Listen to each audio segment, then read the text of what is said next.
7h02 em Manaus, sexta-feira, 30 de abril de 2021, véspera de feriado. Bom dia. Bom dia a todos, bom dia Álvaro. Brasil atinge a triste marca de 400 mil mortes por Covid-19. Mas a luta contra a doença continua e o Amazonas deve receber mais de 64 mil doses da vacina contra a Covid. E mais, nova etapa de campanha de vacinação contra a influenza inclui crianças de 2 até 5 anos em Manaus. Cheia no Amazonas, novo alerta. Faltam apenas 2 centímetros para o Rio Negro atingir a cota severa de cheia em 2021, aqui na orla de Manaus. Desembargador do Amazonas nega liberdade a advogado Marcelo Gonçalves de Oliveira, acusado de tentativa de feminicídio contra sua ex-namorada. Ministério da Economia barra a expansão da LG na Zona Franca, adia na verdade, né? E a bancada federal diz que vai recorrer aí dessa decisão. CPI da pandemia, Pazuello deve ser ouvido já na próxima quarta-feira. Comissão fechou a agenda na noite de ontem. Ministério da Economia barra a expansão da LG, isso eu já falei. Na coluna O Poder, vamos discutir sobre as acusações da Procuradoria da República ao vice-governador Carlos Almeida. Você também fica bem informado sobre o trânsito e as ocorrências policiais ao vivo. Este é o Jornal da Cidade de hoje, o seu Jornal das 7.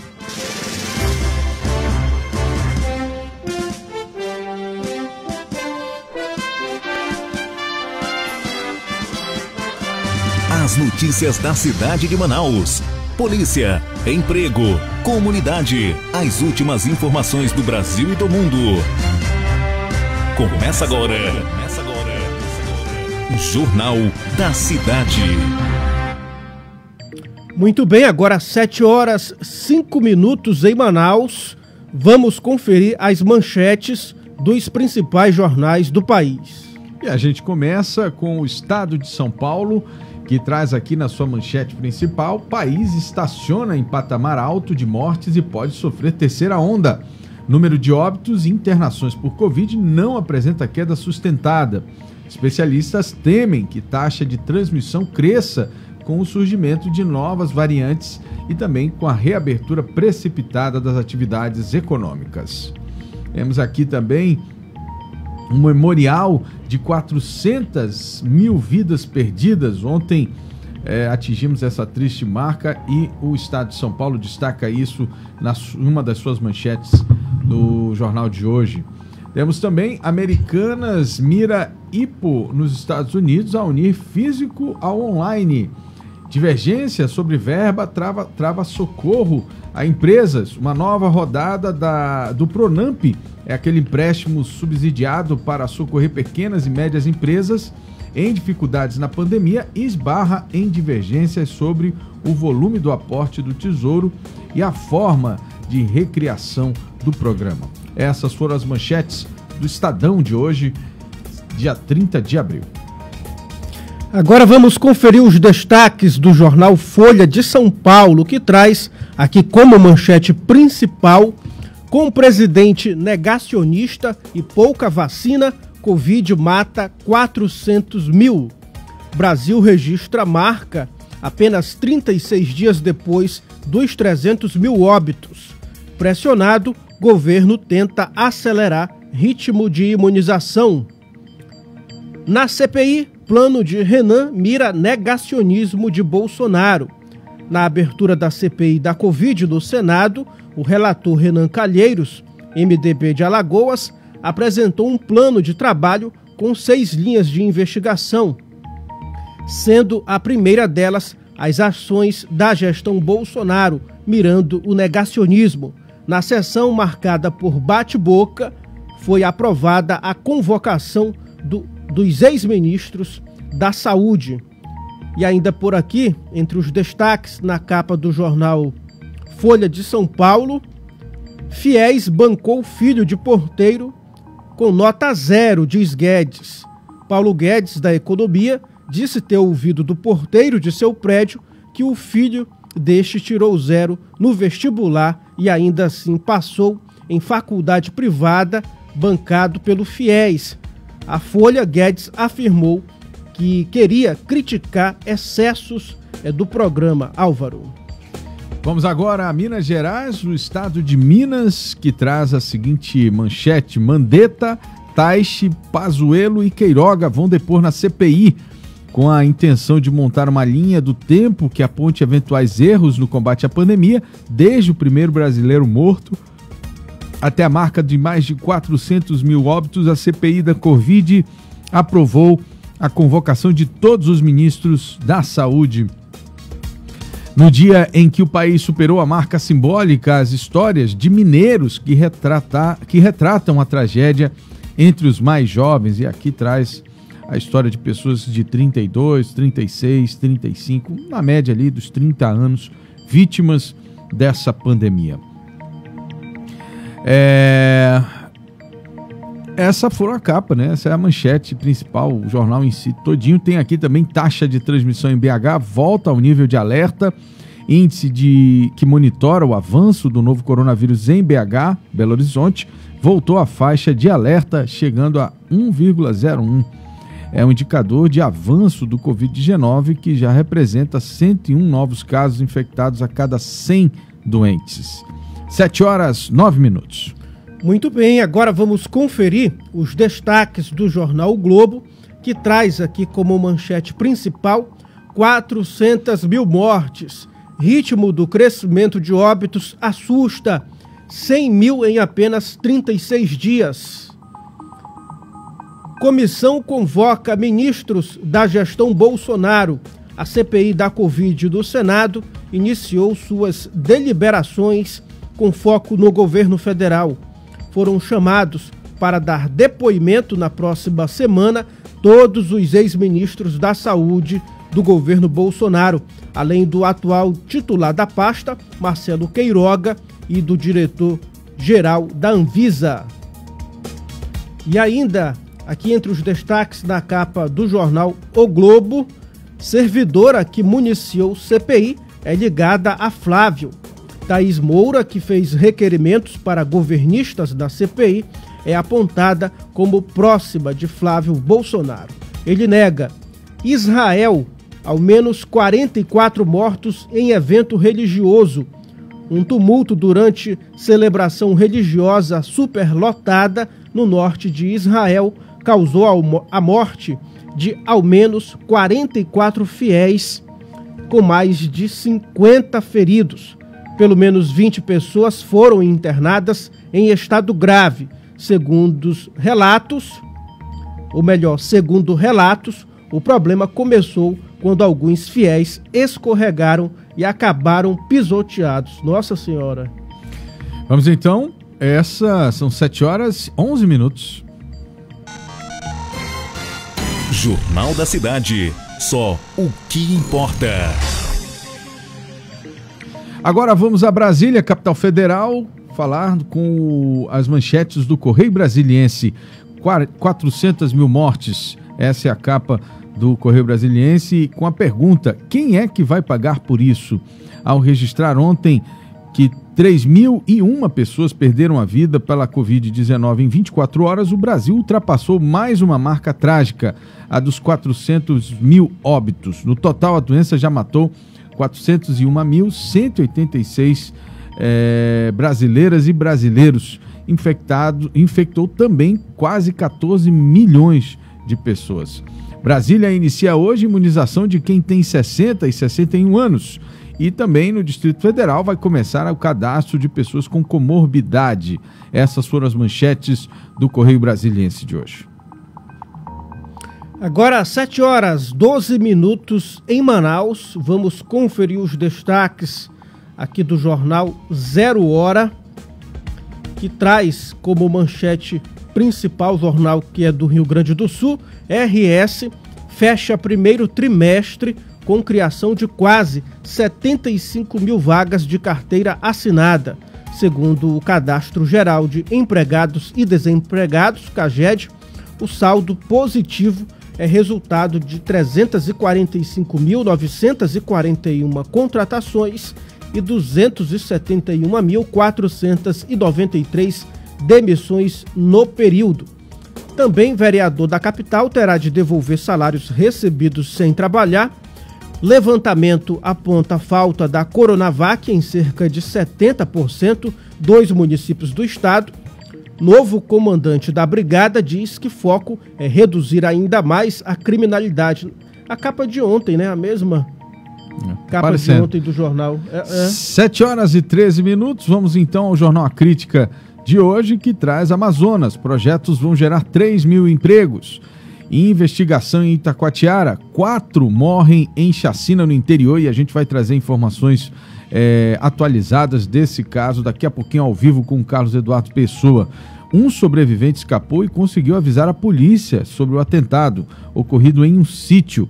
Pandemia, país passa de 400 mil mortos por Covid-19 e política. Declaração de comandante do CMA foi dada ontem diante de deputados. Servimos ao povo e não a governos. Hoje chega a cota de emergência com uma média de subidas diárias superior a 5 centímetros por dia. O Rio Negro e Manaus estava ontem a 2 centímetros de atingir os 29 metros. A gente vai falar disso também daqui a pouquinho. CPI ouvirá Pazuello na quarta-feira. Falaremos também em mais detalhes daqui a pouco sobre essa notícia. E primeiro lote de vacinas da Pfizer chegou, como anunciado ontem no jornal. 7h14. O tempo hoje.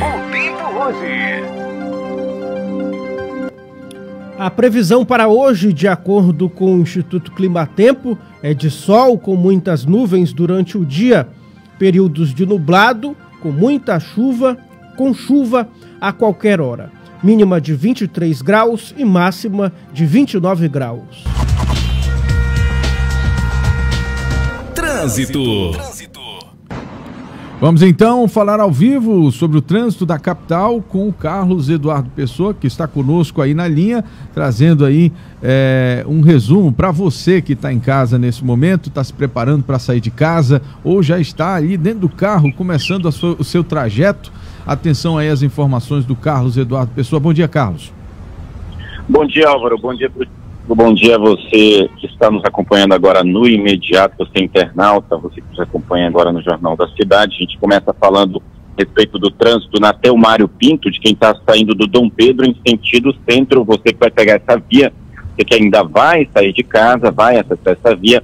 Olha, nesse momento o trânsito está lento, está bastante concorrido nessa avenida. Na Avenida Brasil, zona oeste de Manaus, no sentido centro, no sentido bairro centro, o trânsito também está bastante concorrido, bastante lento. A Avenida Brasil, que recebe um grande volume de veículos todos os dias, principalmente nesse horário da manhã e no horário finalzinho da tarde, horários de pico. Portanto, a Avenida Brasil, para você que vai acessar ali a zona oeste de Manaus, é uma das principais vias para cortar a zona oeste em sentido ali ao centro, ou também no sentido da Ponta Negra.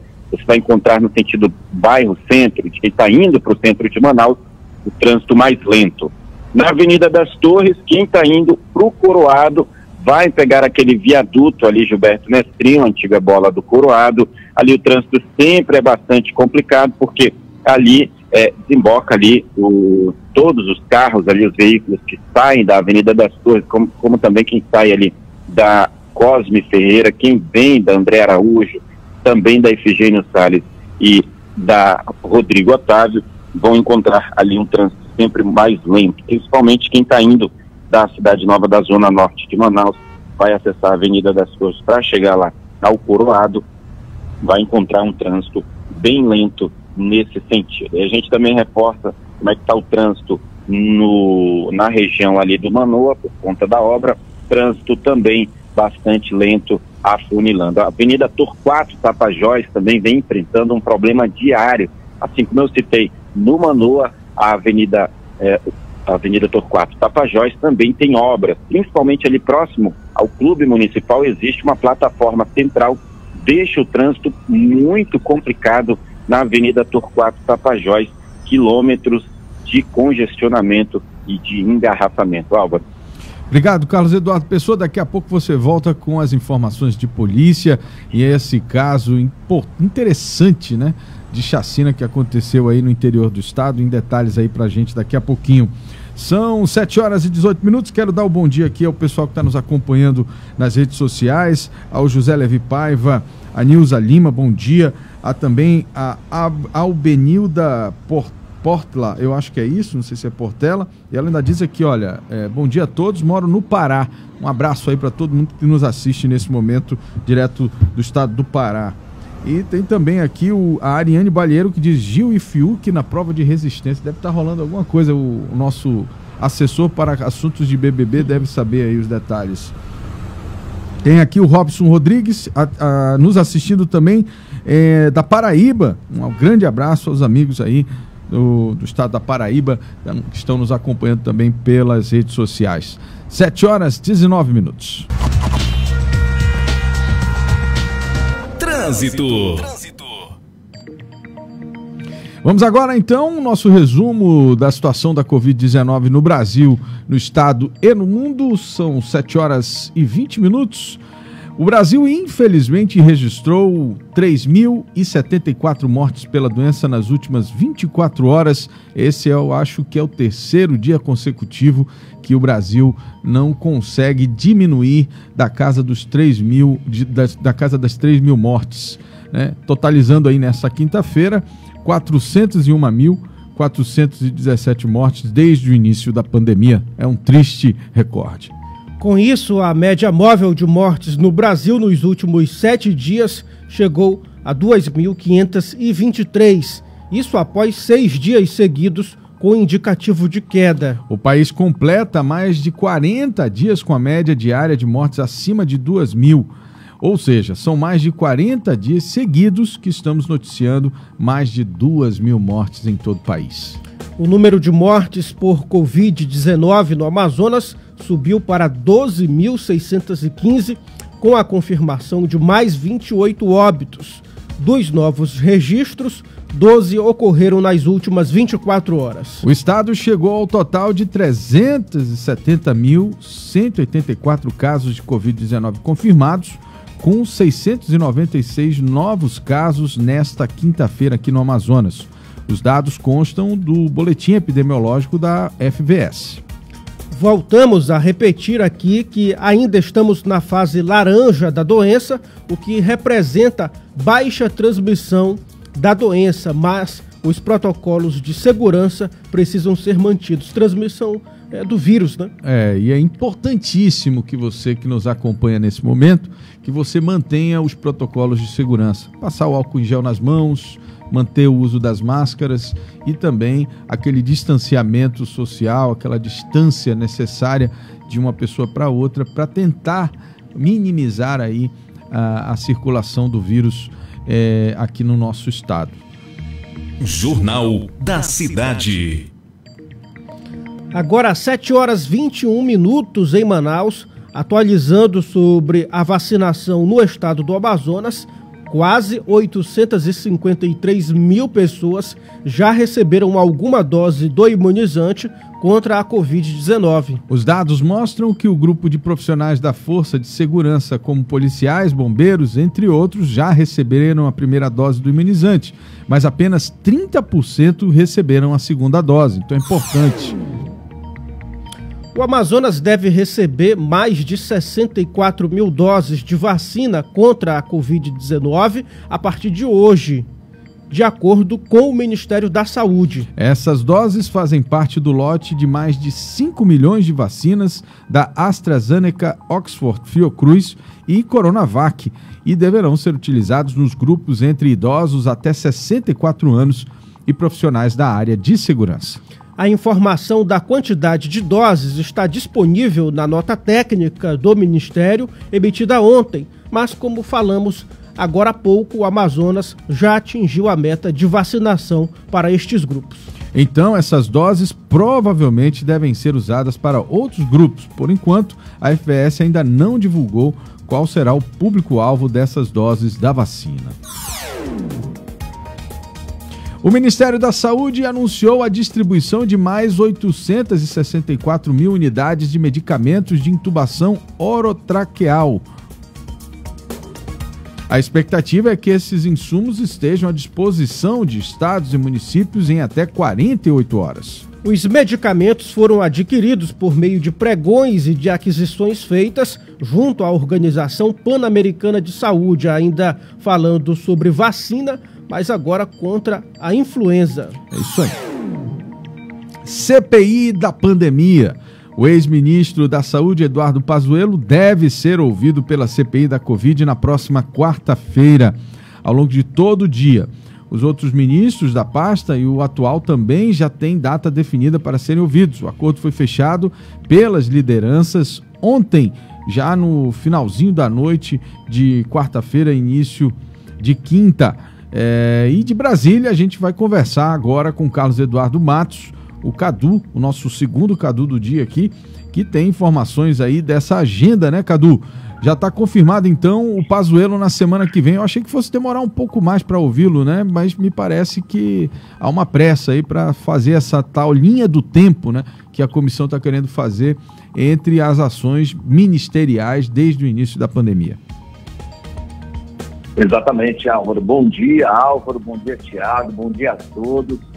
Muito obrigado pelo convite para falar um pouquinho sobre esse assunto que nós já estamos apurando, sobre a fala, né, o depoimento do general Eduardo Pazuello, que é a parte, na minha opinião, principal dessa CPI. Através dele, muitas informações serão direcionadas para outras pessoas que figuram ali como responsáveis pelo recrudescimento, pela piora dessa crise, pela gestão da crise da Covid-19 no Brasil. O Pazuello, ele vai ser ouvido na quarta-feira, né? E sendo que na terça-feira serão outros dois ministros, né? O Mandetta e o Tais, ex-ministros, Mandetta e Tais. Na quarta será o Pazuello o dia inteiro. E na quinta, o ministro Dr. Marcelo Queiroga, ou seja, só para o Eduardo Pazuello vai ter um dia só de perguntas. E vai ter muita pergunta para ele. A começar, uma das questões que envolve Manaus é a questão da crise do oxigênio.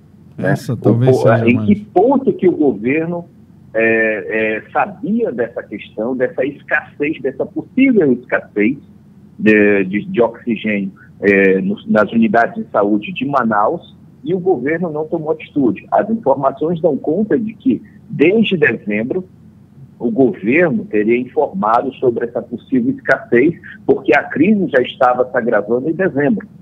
Então, o governo não tomou atitude, decidiu tomar atitude no início do ano, com a ida do próprio ministro, mas aí já era tarde, muitas pessoas morriam a cada minuto em Manaus, né? Nós acompanhamos, foi um caso que comoveu o Brasil inteiro e deixou todos aflitos, né, o Brasil inteiro. E agora essa mesma crise, Álvaro, que se instalou em Manaus em janeiro e fevereiro, já chegou ao sudeste e ao sul do Brasil.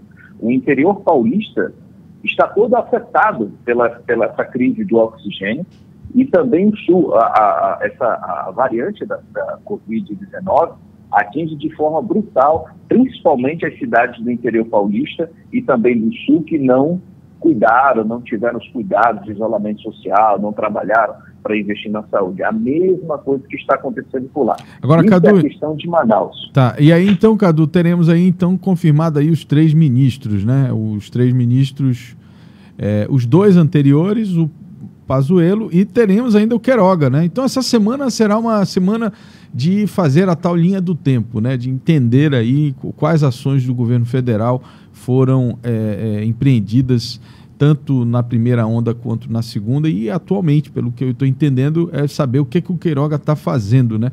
A partir do momento em que ele também assumiu o cargo, não é isso? Na verdade, a fala do Dr. Marcelo Queiroga vai ser mesmo para explicar o que está sendo feito. né? Ele está fazendo um duplo papel ali, né? Um papel de cientista, ali apoiando a vacina, apoiando as medidas de proteção. Ele apoia a questão do uso de máscara, da questão do isolamento, parte do isolamento racional. Ele não apoia o isolamento social como um todo, como alguns governos estão fazendo, mas ele aposta no isolamento social mais programado, mais planejado. Mas ele como cientista, ele apoia a vacinação, já é um grande passo. Tá certo. Que ele está fazendo. Tá certo, Cadu. Mas aqui e ali ele também está apoiando o Bolsonaro, apoiando o presidente, que apoia. Ontem mesmo ele falou que se não fosse a vacinação só está ocorrendo graças ao presidente. Ele faz isso para afagar o presidente, senão ele cai, né? Tá certo. Cadu, muito obrigado. A gente vai acompanhar com você aí na próxima semana, em detalhes, esses depoimentos. Muito importante sua participação aqui, trazendo pra gente as informações direto de Brasília. Obrigado pela participação. Um abraço, Álvaro. Um abraço, Thiago. Um abraço a todos. Olha, são 7h28. Eu quero aqui dar um bom dia, continuar dando um bom dia aqui ao pessoal que está nos assistindo. A Luzia Albuquerque, que está nos assistindo de Groaíras, Ceará. Acho que é essa a pronúncia da cidade, não conheço. O André Ferreira, que está nos assistindo também de Porto Velho, lá em Rondônia. E tem também a Abenilda aqui fazendo uma correção, ela é do Castanhal, lá no estado do Pará também, ali próximo de Belém. Muito bem, 7h29.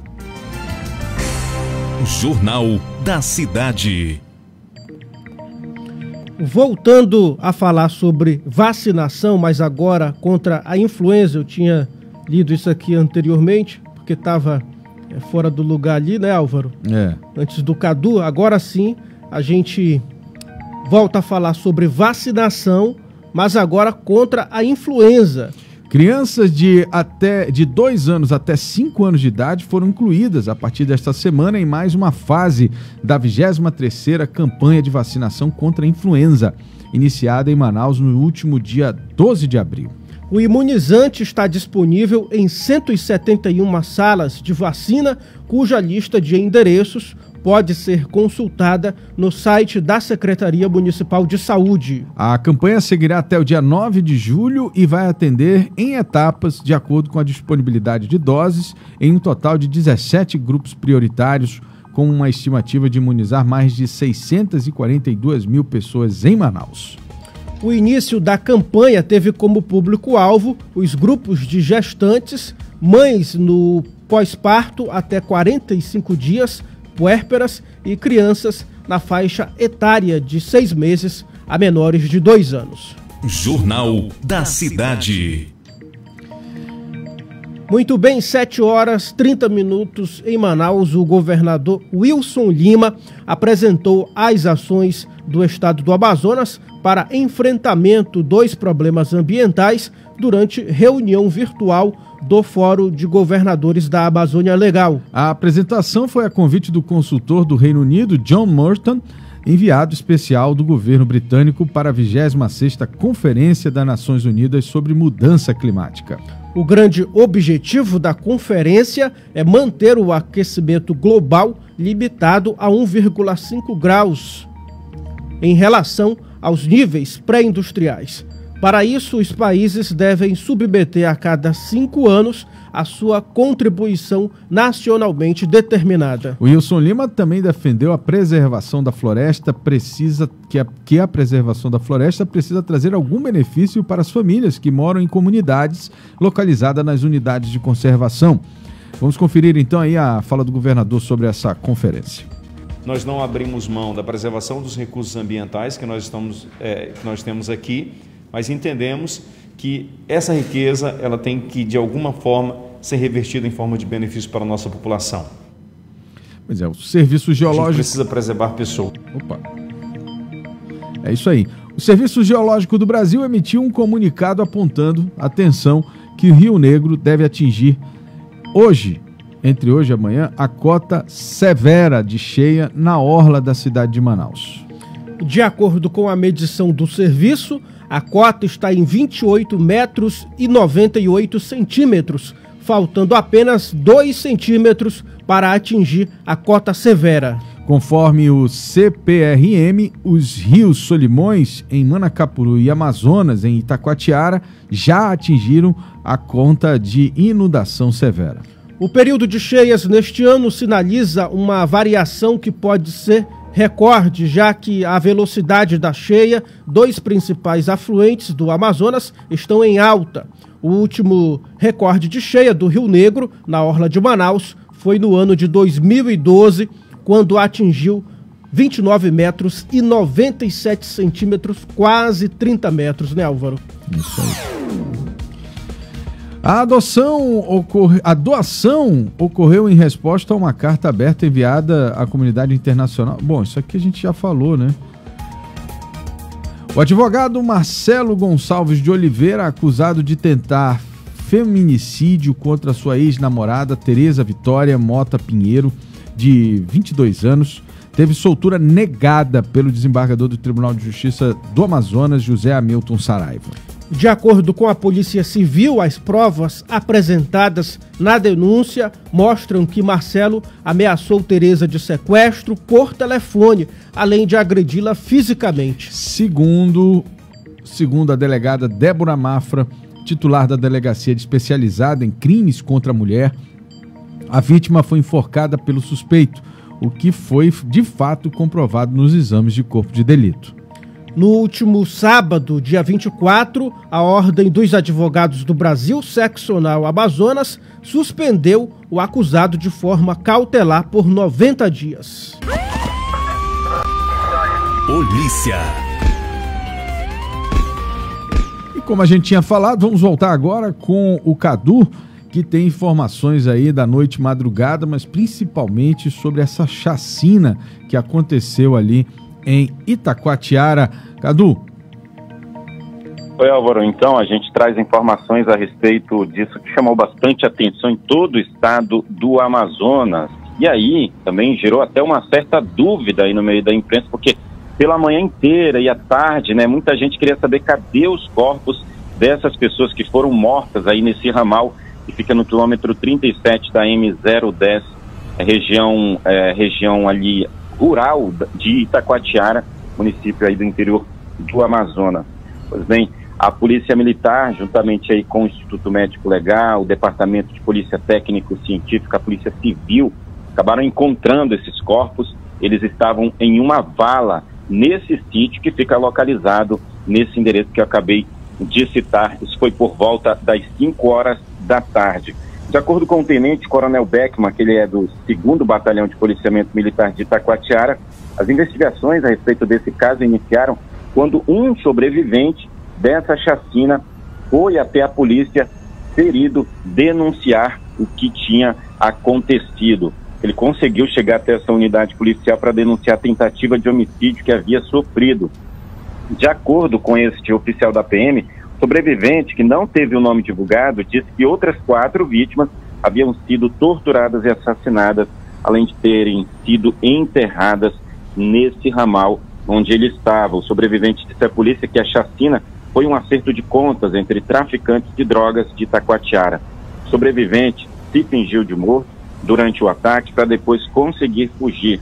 A partir daí, a Polícia Militar em Itacoatiara acionou a Polícia Civil, o Instituto Médico Legal para a remoção dos corpos, e a Polícia Civil deu início a um trabalho de investigação. As buscas pelos cadáveres duraram toda a manhã e tarde, e por volta das 5 da tarde foram encontrados em uma vala. Era uma espécie, Álvaro, de depósito que era utilizado para guardar drogas pelos traficantes. Esse grupo que acabou assassinado, eles são suspeitos aí de serem traficantes de drogas, um grupo de traficantes que havia roubado as drogas de um chefe do tráfico lá no município de Itacoatiara. Agora, Cadu, já o Departamento de Polícia Técnico-Científica esteve dando início ao processo de perícia ainda na cena do crime. No local, encontrou lá os 4 cadáveres jogados um por cima do outro. 3 das vítimas foram assassinadas por asfixia, com uma corda no pescoço, e a 4ª vítima executada com golpes de um teçado.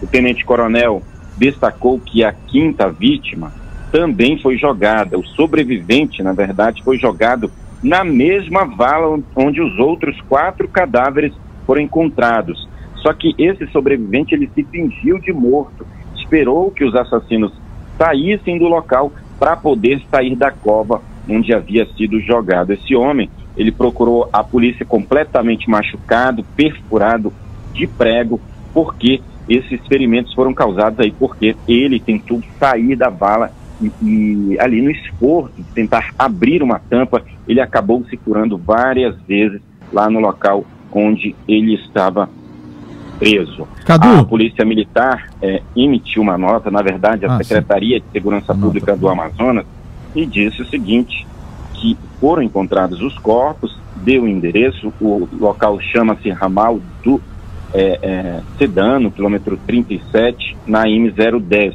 De acordo com as investigações, os homens integravam um bando criminoso ligado ao tráfico de drogas e teriam sido mortos após o desaparecimento de cerca de 1 tonelada de drogas que pertenciam ao líder do grupo. Pela manhã, o secretário de Segurança Pública do Amazonas, o coronel Luiz Marbonates, determinou o envio de equipes policiais de Manaus para auxiliar na investigação do caso. 2 outros homens sobreviveram ao ataque que ocorreu na madrugada, foi o que informou a nota, só que a polícia de Itacoatiara informa apenas um sobrevivente. O caso está sendo investigado. Já tem algum Manaus, suspeito, Cadu? E também, Tiago, aqui teve também quase que um homicídio, na verdade foi quase que uma chacina, foi um homicídio triplamente qualificado. 3 pessoas morreram, isso aqui na capital. A gente está informando uma chacina com 4 mortos no interior e no mesmo dia um homicídio com 3 mortos na noite de ontem. Essas 3 pessoas, elas foram mortas a tiros na rua José Clemente, no centro de Manaus. Para quem não sabe, a rua José Clemente é a rua que corta ali o Teatro Amazonas, que fica no centro de Manaus. Os corpos ainda aguardavam identificação no Instituto Médico Legal. Segundo a 24ª Companhia Interativa Comunitária, a 24ª SICOM, esses 3 homens estavam lanchando em uma cantina quando foram baleados por criminosos que chegaram ao local em um carro modelo Voyage de cor prata. Eles dispararam os tiros de dentro do veículo e em seguida fugiram sem serem identificadas. E aí tiveram outras ocorrências policiais, como um rapaz de 19 anos que foi sequestrado e baleado por 5 disparos, assaltantes espancados por passageiros em uma linha de ônibus e a morte daquele homem que foi atropelado no Terminal 2 de Integração, Álvaro. Tudo isso você acompanha no imediatoonline.com, tem todas essas notícias em detalhes aqui, a gente faz absolutamente um pequeno resumo de todas elas. Obrigado, Cadu, obrigado pelas informações. Qualquer coisa, volte aí pra gente com informações quentes aí a qualquer momento. E o João Gomes, né, e o repórter, e o Tarcísio Éden, repórter cinematográfico, mostraram tudo ao vivo na noite de ontem. Tá certo. 7h41. Polícia. Jornal da Cidade. Só o que importa.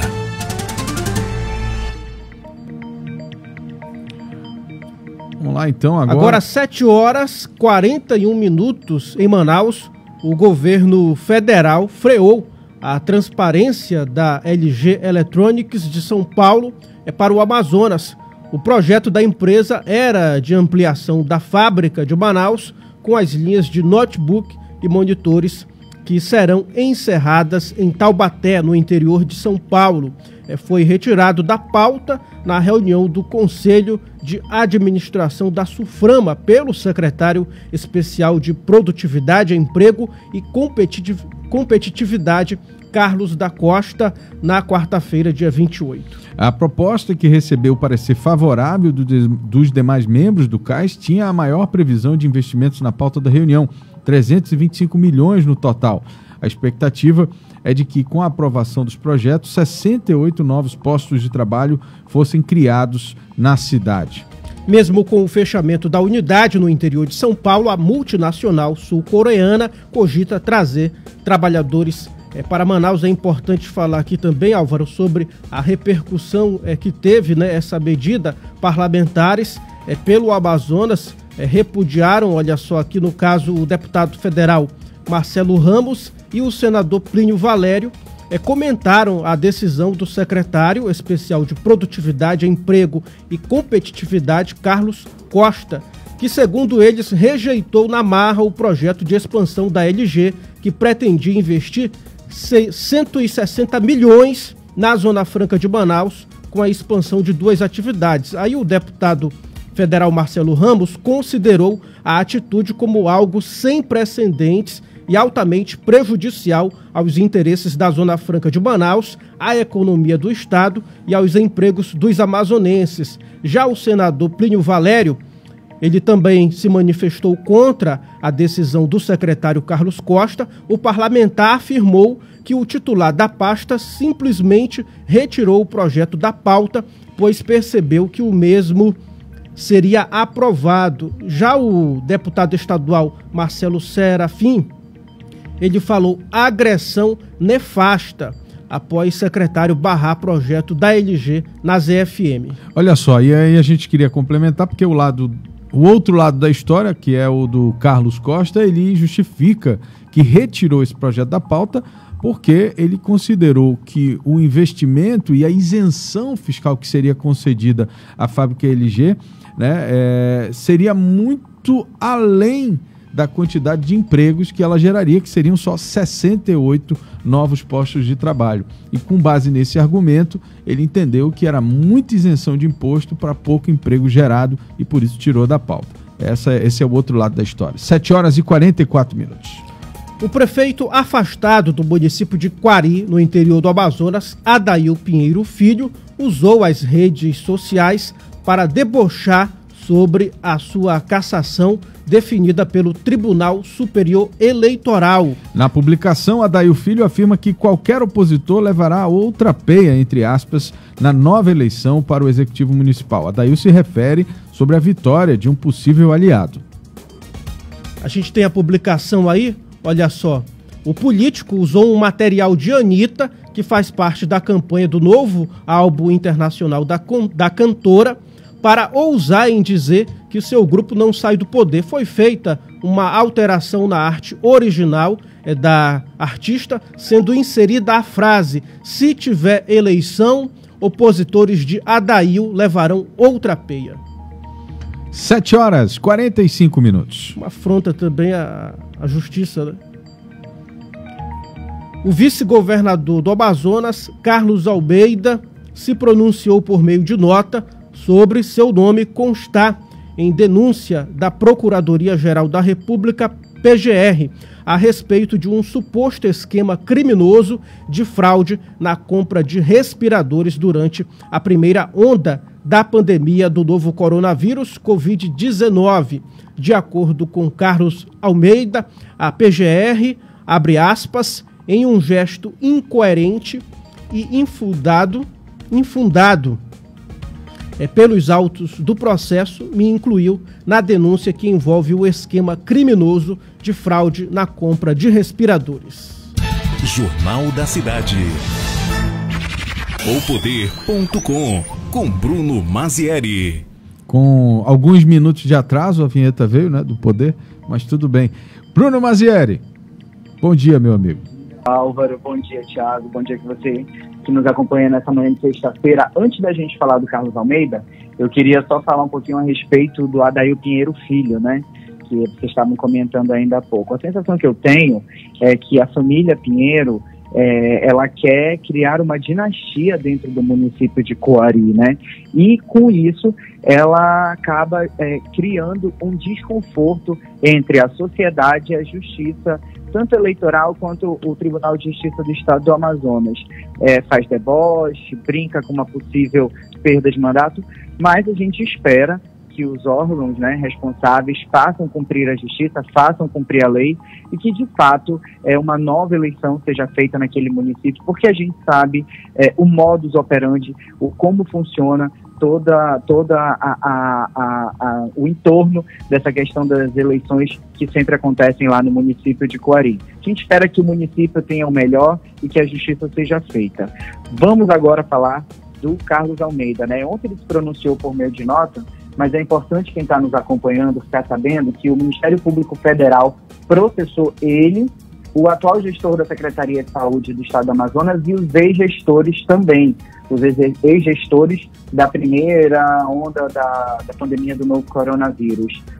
A ação de improbidade administrativa, movida aí pelo Ministério Público Federal junto à Justiça Federal, inclui também o responsável pelo INDSH, que é o José Carlos Risoli.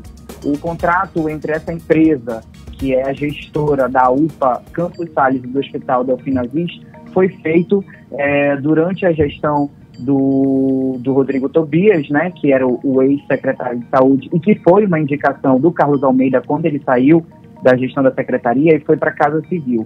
Então, assim, muito mais do que a questão dos respiradores, o vice-governador do estado também é suspeito de participar de um outro esquema dentro do governo do estado do Amazonas. Ele se pronunciou ontem a respeito dessa questão dos respiradores, né, Álvaro? E é isso que a gente tem que deixar bem claro, né? A nota do vice-governador foi em relação ao inquérito no qual foi oferecida a denúncia, como a gente já falou, né? Os denunciados serão ouvidos antes do ministro Francisco Falcão decidir se recebe ou não essa denúncia, no caso do inquérito que a Polícia Federal fez em relação aos respiradores.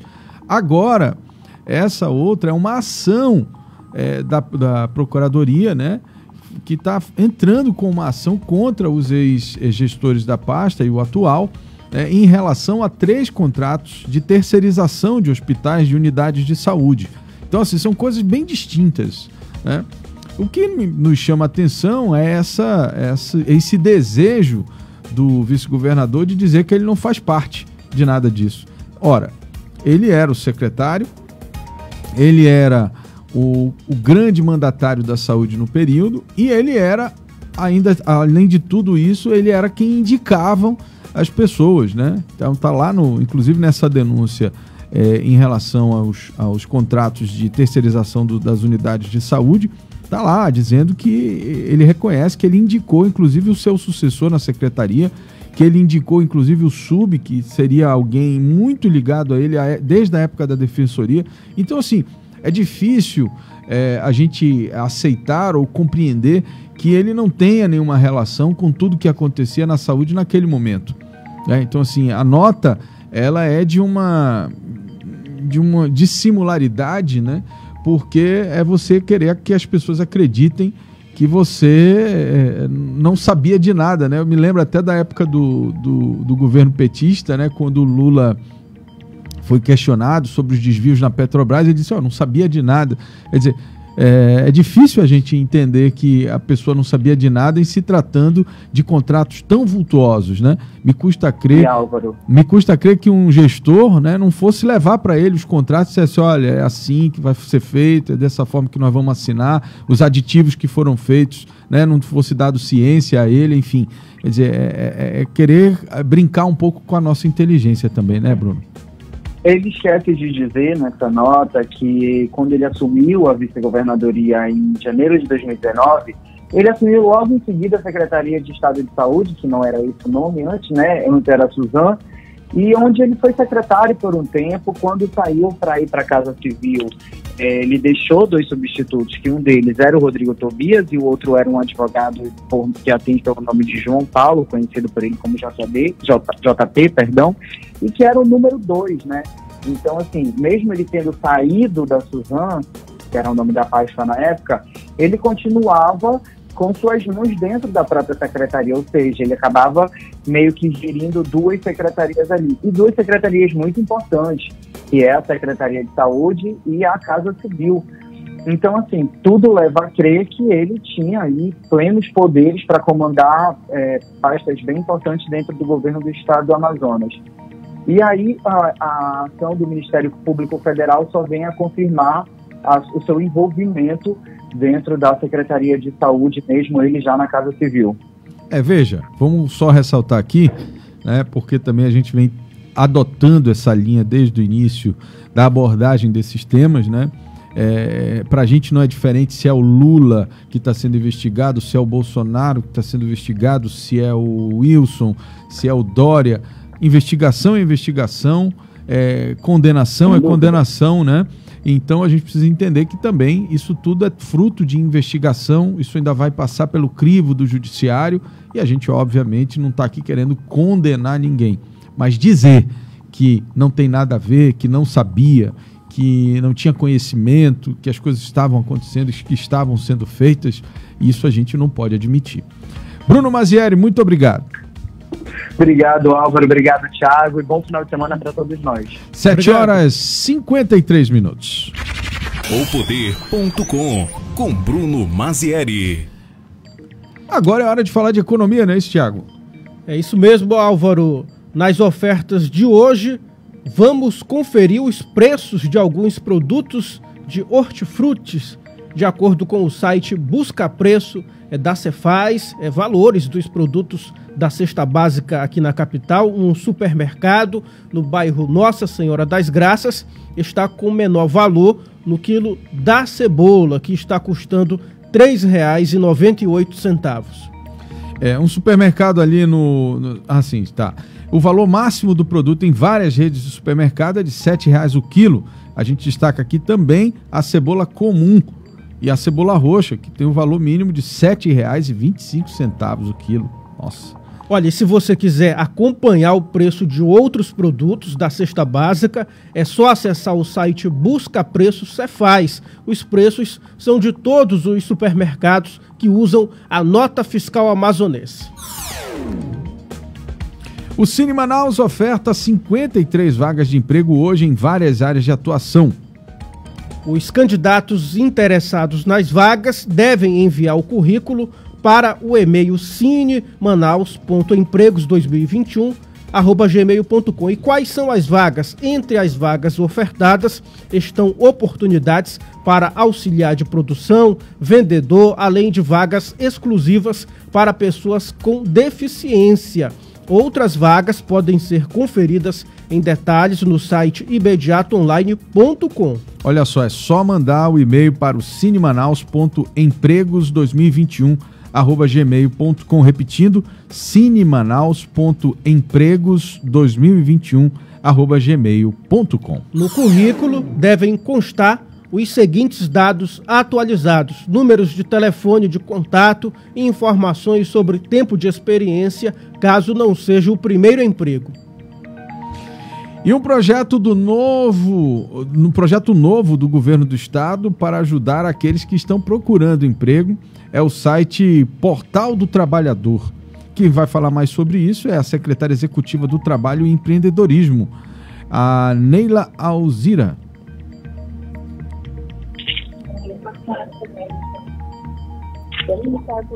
Bom dia, secretária. Bom dia a todos. É um prazer estar aqui falando com vocês. Eu queria que especial para nós. Tá certo. Eu queria primeiro que você explicasse para a gente um site que está sendo lançado chamado Portal do Trabalhador, não é isso? É isso. É o Portal do Trabalhador. Hoje é a grande estreia, na verdade, do portal, né, que fará parte de uma grande programação neste dia especial que nós preparamos para todos os trabalhadores. Tá certo. Como é que vai funcionar esse portal para quem está nos ouvindo aí, que está precisando de emprego? De que forma ele vai ajudar esse pessoal que está nos escutando nesse momento? O portal, na verdade, ele vai compilar todos os serviços que nós disponibilizamos através das nossas redes sociais, dos nossos e-mails, todos estarão inseridos no portal. Com isso, facilitará a vida do trabalhador. Qualquer serviço que ele precisar com relação ao Cine Amazonas, ele estará encontrando no portal. Certo. E as empresas, elas vão ter um espaço também para divulgar as vagas? Ou seja, juntar a outra ponta, quer dizer, quem está oferecendo as oportunidades?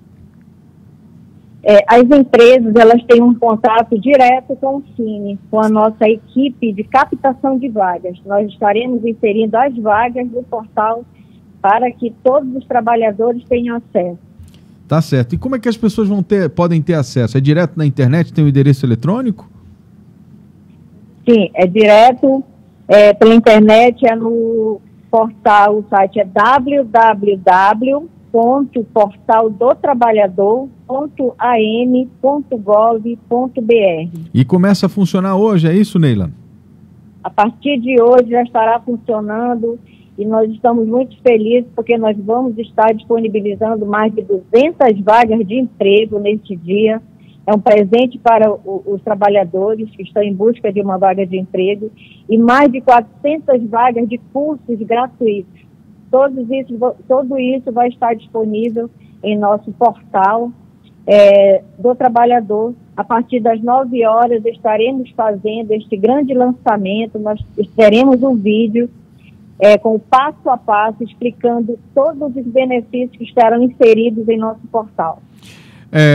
Obrigado, Neila. Parabéns aí pelo trabalho de toda a equipe. Conversamos aqui com a secretária Neila Aziraque, corrigindo aqui o sobrenome, que no início eu não consegui falar corretamente, fiquei na dúvida, então só corrigindo. Conseguiu sim, meu amigo. Neila Aziraque, é um prazer, estamos aqui à disposição sempre que precisarem. Muito obrigada e um bom dia a todos. Bom dia, e 7h58. Parece muito boa a iniciativa aí, né? Portal do Trabalhador.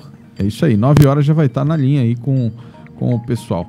Olha só, daqui a pouquinho, hoje é sexta-feira, Tiago, já estamos aí nos aproximando das 8 horas da manhã e é o momento da gente falar também sobre cinema, sétima arte, falar dos lançamentos das grandes plataformas de streaming, né?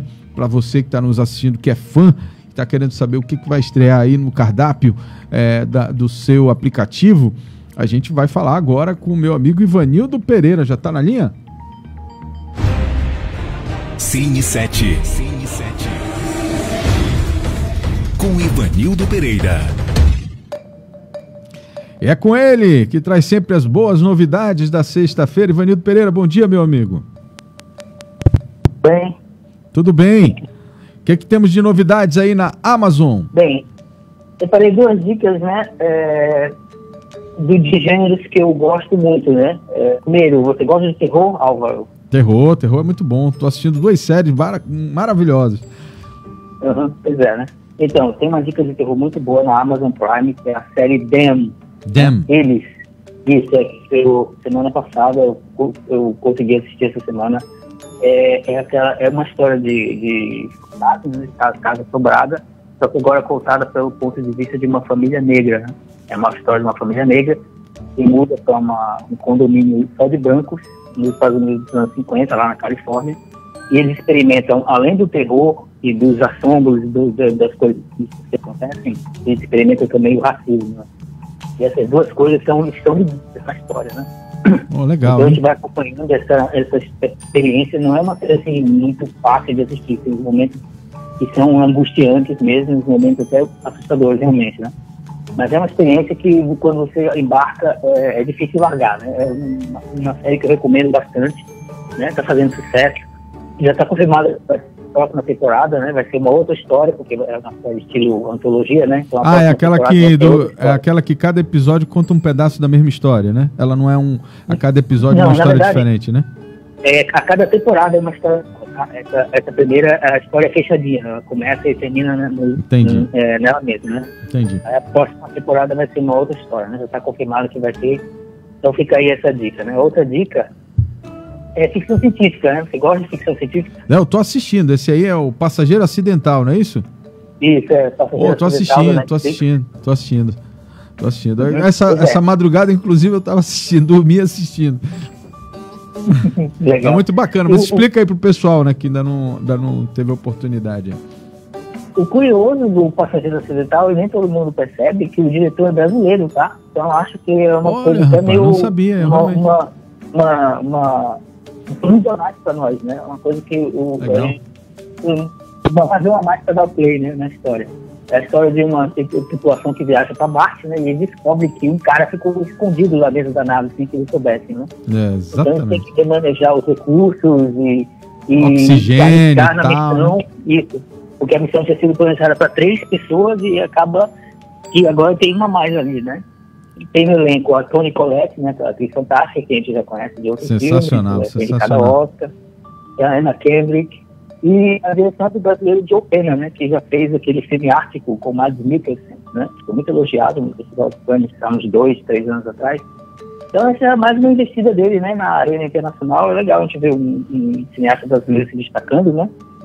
Então fica aí essas 2 dicas, né, para o fim de semana, né? Para quem curte terror, quem curte ficção científica, são 2 boas dicas. Então tá aí, olha, Them na Amazon Prime, para quem tiver, e na Netflix, que é mais popular que a Amazon, tem aí o de ficção científica, Passageiro Acidental, muito bom. Esse Dem aí eu fiquei curioso, vou dar uma zapeada nele mais tarde.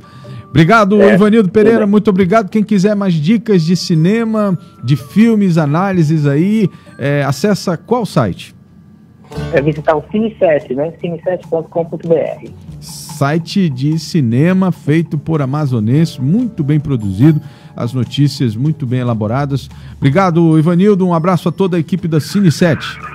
Obrigado, meu querido, até mais. Até mais, 8h03. Cine7. Com Ivanildo Pereira. Muito bem, chegamos ao final de mais uma edição e de mais uma semana. Para você que está nos assistindo pela primeira vez e você que nos acompanha todos os dias aqui da manhã, baixe o aplicativo da Rádio ZLZN, que é a nossa rádio que lançamos aí, estamos lançando em fase experimental, mas você já pode acompanhar toda a nossa programação, 24 horas de programação jornalística. É só baixar o aplicativo ZLZN no Google Play. Por enquanto, a plataforma que nós estamos disponibilizando é para celulares Android. É só colocar lá na busca ZLZN e o primeiro aplicativo que vai aparecer é exatamente o da nossa rádio. É isso mesmo, continue nos acompanhando, curtindo, compartilhando e comentando. Você acabou de conferir o Jornal da Cidade, o seu noticiário das 7 da manhã, de segunda a sexta, aqui mesmo pelo site imediato. Esta edição teve a apresentação de Álvaro Corado e Tiago Gonçalves. Operação de áudio de John Andrew, produção e edição de Jonathan Souza, apoio técnico de Marcos Mendonça e Pablo Medeiros. Todo este conteúdo é produzido pela equipe da Rede Norte Digital. Obrigado pela sua audiência, um ótimo dia, um excelente final de semana, curta bastante, descanse, porque a semana sempre é muito cheia para todo mundo. Descanse bastante aí e na segunda-feira nós já temos um encontro marcado aqui às 7 horas da manhã. Até lá. Até lá. Jornal da Cidade. Só o que importa.